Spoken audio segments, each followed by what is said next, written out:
Tugezezaako okusamba kyonna ekisoboka naye tuli kind of disappointed ne performance kubanga ndowooza tusobola okukola okusingako wano eno naye era results ezivudde wala wonna zitwongera essuubi nti nno ttiimu emaze okuyitamu oluvannyuma okuba nti nno Buddu bagikubye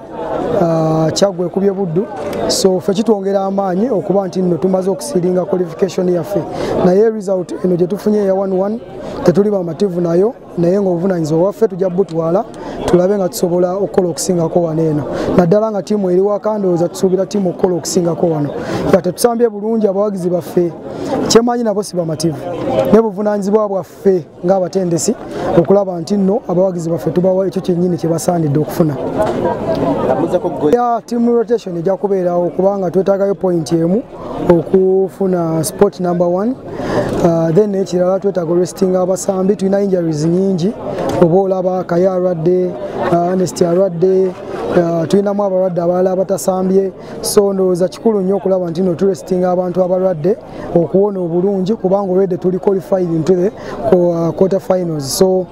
team rotation ejabeerawo ate era it is nze coach Mukasa Nasibu era nga nze atendeka essaza lya Buluuli jjukira nti Buluuli twagisanga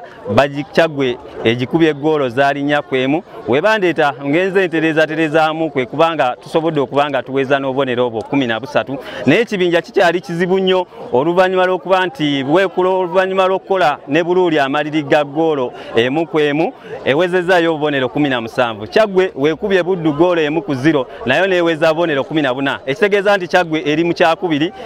Buddu eri na 13 yenkanyankanya ne Buluuli 13 naye oluvannyuma lw'okuba nti Buddu esinga Buluuli goal difference erina okuba nga ate yo eri mu kyakusatu kati Buluuli tuli mu kyakuna naye ng'omupiira gwa Buddu gwe tuddako ewaka mbasuubiza abawagizi ba Buluuli bonna nti omupiira ogwo egenda kuba nga final era agenda okugoba agenda okuba nga ate ayitawo nga owookusatu.